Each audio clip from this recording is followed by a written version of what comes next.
Support for the Leadoff on WGLT and WGLT.org comes from the Central Illinois Regional Airport, offering seasonal nonstop service to Denver. Outdoor concerts, hiking, and more activities in the Mile High City are one flight away on Frontier Airlines. Close, convenient, Sierra. More at CIRA.com. Normal police say they've been called to break up multiple large parties at town parks ever since college students returned. It's one of the things you need to know to start your day for Monday, September 2nd. I'm Ryan Denham, and this is WGLT's The Leadoff. Now let's lead off with the town of Normal's response to those large, disruptive parties at several of its parks in recent weeks. Here's WGLT's Eric Stock. Several public parks in Normal have been trashed in recent weeks as college students have hosted large parties in them. Brad Park with Normal Police says the party hosts had the proper permits, but they have violated rules with booze and drugs. With the alcohol and the gathering size and the drug use, that's violating the town's ordinance for the parks. Obviously, we also want to make sure it's just safe when there's large crowds and there's alcohol involved. We want to make sure that everyone is safe while they're being there. Park says violators have also parked where they shouldn't. And with more cars than there was parking, so it did get the attention of the residents in the area and made us aware of it. The parties have been at Ironwood, Anderson, Underwood, and Maxwell Parks. Normal Police Chief Steve Petrelli says these oversized parties have been a drain on town resources. There's been some large messes that have had to be cleaned up post some of these gatherings, and from our standpoint, it's a significant commitment of manpower to be able to go in and safely disperse large groups. We have to have manpower to do that, and that takes away from our ability to be in other places and respond to other calls. Police say these large gatherings have involved mostly college students and sometimes student organizations. Illinois State University says party organizers are not affiliated with the university, but say they have talked with Normal Police about these parties. For the Leadoff, I'm Eric Stock. Here's some other stories we're following at the WGLT newsroom.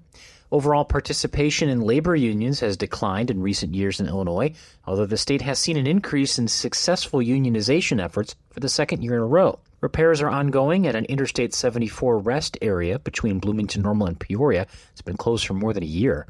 IDOT now anticipates that work will be completed and the rest area reopened in November.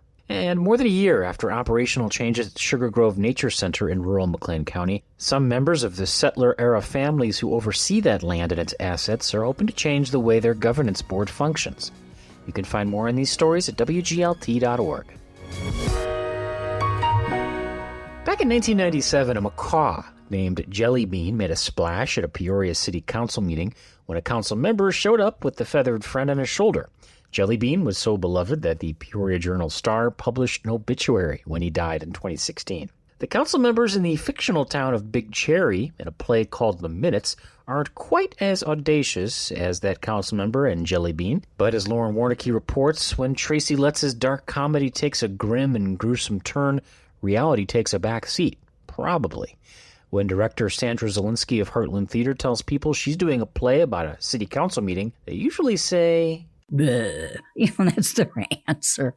But it's what happens at this council meeting uncovers the beliefs of the people in that town. What can you share about the dynamics of Big Cherry as a place, and perhaps what we're in Normal at Heartland Theater, so what perhaps Big Cherry has in common or not with Normal?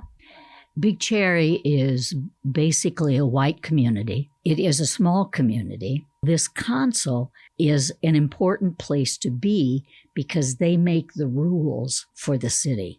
And everybody wants to get along. Everybody smiles at each other. But underneath, the underbelly of it is maybe something, as one newspaper called it, the horror of an American policy. So underneath all of this bureaucracy and iconoclasticism, right, is people trying to do the right thing for their towns, but also kind of not even seeing the big picture of why we're here in the first place, right? Absolutely. I don't mean this to be dour, because it is a comedy, and I think the audience will laugh a great deal. And then maybe later they'll go, oh my goodness, why did I laugh at that?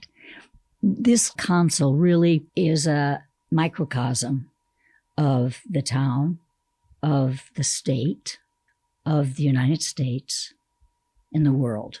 Asking the questions, who are we? Which we don't really ask often.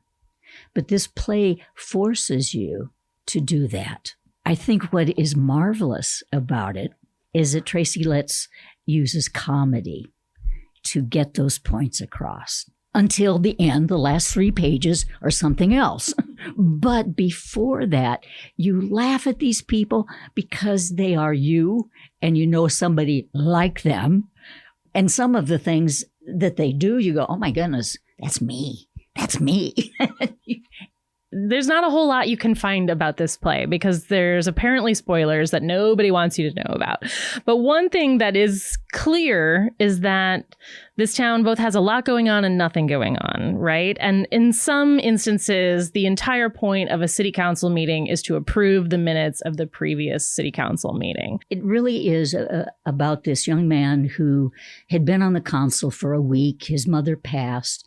So that particular week, he went to visitation, funeral, and this is the second week he's back.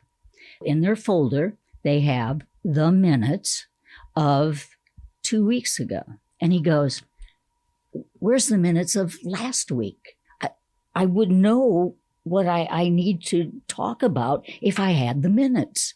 A great share of the talking, the dialogue, is about the minutes. Where are they? Who has them?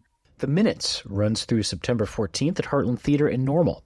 On September 8th, real-life council members Kathleen Lorenz and Kimberly Harris and McLean County Board member Corey Byrne will participate in a post-show discussion, and they don't know how the play ends either. WGLT's Lauren Warnicki spoke to Heartland Theater Director Sandra Zielinski. Support for arts and culture coverage on WGLT comes from PNC Financial Services. PNC is committed to supporting local arts and culture events in the communities they serve. And before we let you go, a reminder that Bloomington's Labor Day Parade steps off today at 10 o'clock from downtown Bloomington, headed toward Miller Park. Be sure to wave at us and the GLT crew in the lineup. And that's it for today. I'm Ryan Denham. The show is produced by Rosalie Truback. You can subscribe to the Leadoff on the NPR app or wherever you get your podcasts.